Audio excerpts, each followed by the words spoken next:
India Bangladesh relations में serious diplomatic tension शुरू हो गए हैं। ये कंट्रोवर्सी स्टार्ट हुई 15 दिसंबर 2025 को, जब बांग्लादेश की नेशनल सिटीजन पार्टी के सीनियर लीडर हसनत अब्दुल्ला ने ढाका के शहीद मीनार पर एक पॉलिटिकल रैली में स्टेटमेंट दिया कि अगर बांग्लादेश डिस्टेबलाइज होता है तो बांग्लादेश एंटी इंडियन फोर्सेस और सेपरेटिस्ट ग्रुप को शेल्टर दे सकता है और इसके थ्रू इंडिया के नॉर्थ ईस्ट के 7 सिस्टर्स मतलब 7 स्टेट को मेन लैंड इंडिया से आइसोलेट कर सकता है, बेसिकली अलग करने की धमकी। अब 7 सिस्टर्स है क्या?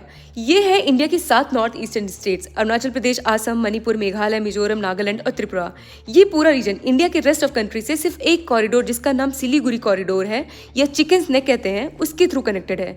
ये कॉरिडोर लगभग 20 से 25 किलोमीटर वाइड है और इंडिया के नॉर्थ ईस्टर्न स्टेट्स के बीच में ओनली लैंड कनेक्शन है और इसी वजह से ये रीजन स्ट्रेटेजिकली, इकोनॉमिकली और सिक्योरिटी वाइज एक्सट्रीमली सेंसिटिव माना जाता है। बांग्लादेश अभी पॉलिटिकली अनरेस्ट पर है, इलेक्शन रिलेटेड टेंशन चल रही हैं और ऐसे टाइम पे एंटी इंडिया स्टेटमेंट काफी रेटोरिक होते हैं।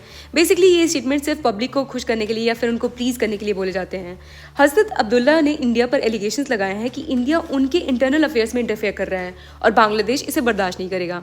इंडिया के ऑफिशियल्स का रिस्पांस काफी स्ट्रांग रहा है और 17 दिसंबर 2025 को इंडिया की मिनिस्ट्री ऑफ एक्सटर्नल अफेयर्स ने बांग्लादेश के हाई कमिश्नर मोहम्मद रियाज हमीदुल्लाह को न्यू दिल्ली में समन किया। इंडिया ने बांग्लादेश में एंटी इंडिया स्टेटमेंट्स और ढाका में इंडियन हाई कमीशन की सिक्योरिटी को लेकर सीरियस कंसर्न रेज किया। असम के चीफ मिनिस्टर हिमंत बिस्वा शर्मा ने भी इस स्टेटमेंट को इररिस्पांसिबल और ग्राउंड रियलिटी से दूर बताया। बांग्लादेश गवर्नमेंट का स्टैंड थोड़ा डिफेंसिव रहा। बांग्लादेश के फॉरेन अफेयर्स एडवाइजर मोहम्मद तौहीद हुसैन ने क्लैरिफाई किया कि हसनत अब्दुल्ला गवर्नमेंट के ऑफिशियल रिप्रेजेंटेटिव नहीं है और बांग्लादेश किसी भी सेपरेटिस्ट ग्रुप को शेल्टर नहीं देता है।